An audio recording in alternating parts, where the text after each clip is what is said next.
One પર્યાવરણ તેમજ લાગતા વળગતા ખાતાની બેજવાબદારી લાપરવાહી અને અધિકારીઓની આકાન કરવાની નીતિના પરિણામે યાત્રાધામ ચાંદોદ વિસ્તારમાં લીલા વૃક્ષોનું ઉઘાડે છોક નિકંદન થઈ રહ્યું છે।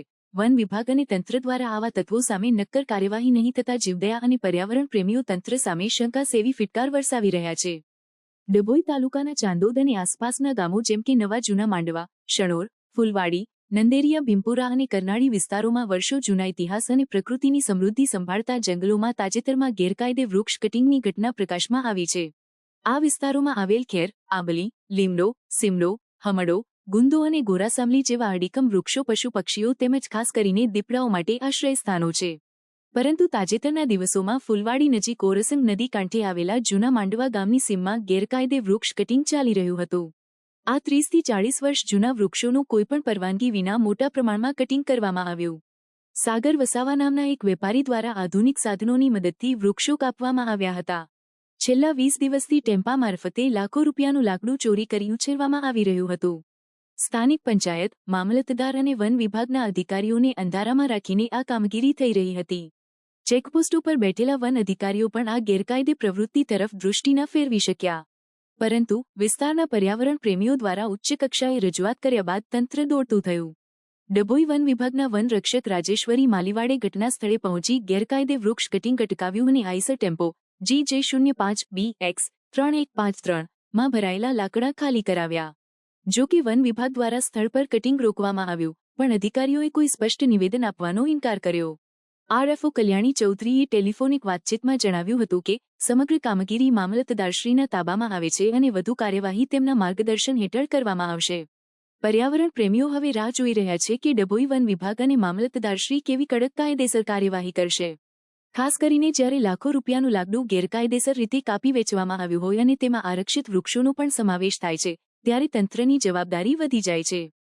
પહેલી વસ્તુ કે વૃક્ષનું જ્યારે છેદન થાય છે ત્યારે દુઃખ એટલું થાય કે આપણા જીવન જરૂરિયાતની જે 4 વસ્તુ છે, હવા, પાણી, ખોરાક ને રહેઠાણ, એ આ વૃક્ષોના આધારિત છે। અને આપણા આ જે જંગલ વિસ્તાર છે ત્યાં આગળથી કોઈ પણ જાતની પરમિશન વગર જ્યારે આ વૃક્ષોનું છેદન થઈ રહ્યું છે, અને એ પણ એવા વિસ્તારની અંદર કે જ્યાં આગળ જે પ્રાકૃતિક સંપદા જે છે કે વન્યજીવોનું ઘર છે, અહીં આગળ દુર્લભ કહેવાતા એવા શિડ્યુલ વનના જે દીપડા છે અહીં આગળ વસવાટ કરે છે, ઘુવડ કુળના જે અમુક પક્ષીઓ છે કે જે આપણા ભારતીય સંરક્ષણ ધારા 1972 હેઠળ જે સંરક્ષણ મળેલું છે, એવા વિસ્તારમાં અને એવા ઝાડ ઉપર જ્યાં આગળ એમના માળા હતા એવા વિસ્તારની અંદર આ વૃક્ષોનું છેદન થઈ રહ્યું છે।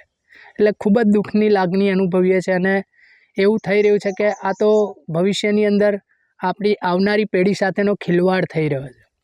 ક્યાંક ને ક્યાંક તમને એવું નથી લાગતું ખેડૂત અને વૃક્ષ કાપનાર જે વેપારી છે, તંત્ર સાથે કોઈક ને કંઈક પકડદાવ રમતો હોય એવું લાગતું રહે?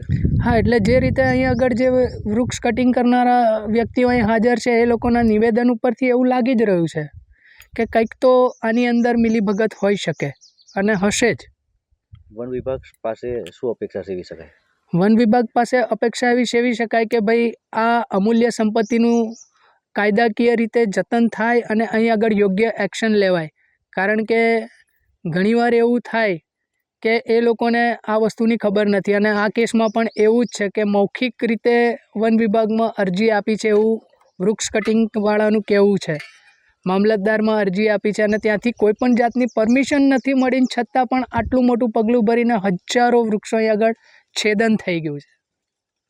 એટલે આના ઉપર યોગ્ય કાર્યવાહી અને પગલાં લેવા જરૂરી છે, અને જે તે લોકો જવાબદાર છે એના ઉપર કડકમાં કડક કાયદેસરની કાર્યવાહી થવી જ જોઈએ। કયા કયા વૃક્ષો હશે કદાચ તમારી અહીં આગળ જોવા જઈએ તો મોસ્ટલી લીમડાના વૃક્ષો છે, સાથે સાથે આરક્ષિત પ્રકારના જે વૃક્ષો છે 5, એમાંથી એક જે વૃક્ષ છે જેને ખેર કહેવામાં આવે છે એના પણ અહીં આગળ વૃક્ષો છે, ગોરાસામલીઓ છે, એવા ઘણા બધા વૃક્ષો અહીં આગળ છે। અને અહીં આગળ એવી દુર્લભ એવી જડીબુટીઓ પણ છે અને દુર્લભ પ્રકારના પક્ષીઓનું ઘર પણ છે આ જગ્યા। અને કાયદાની દ્રષ્ટિએ જો હન્ટિંગની વ્યાખ્યા કહેવામાં આવે તો અહીં આગળ જે વૃક્ષો પર પક્ષીઓના માળા હતા, જેમાં ઘુવડના માળા હતા, એ ઘુવડના માળાવાળા જે વૃક્ષો કાપ્યા છે એના લીધે તો એવું કહી શકાય કે આને આપણા જે આ વૃક્ષ ઉપર રહેલા પક્ષીઓના માળાને વૃક્ષ સાથે છેદીને એમને ગુનો કર્યો છે। આ લોકોની હત્યા કરી છે, હત્યા કરવાનો ગુનો લાગુ પડે આમાં।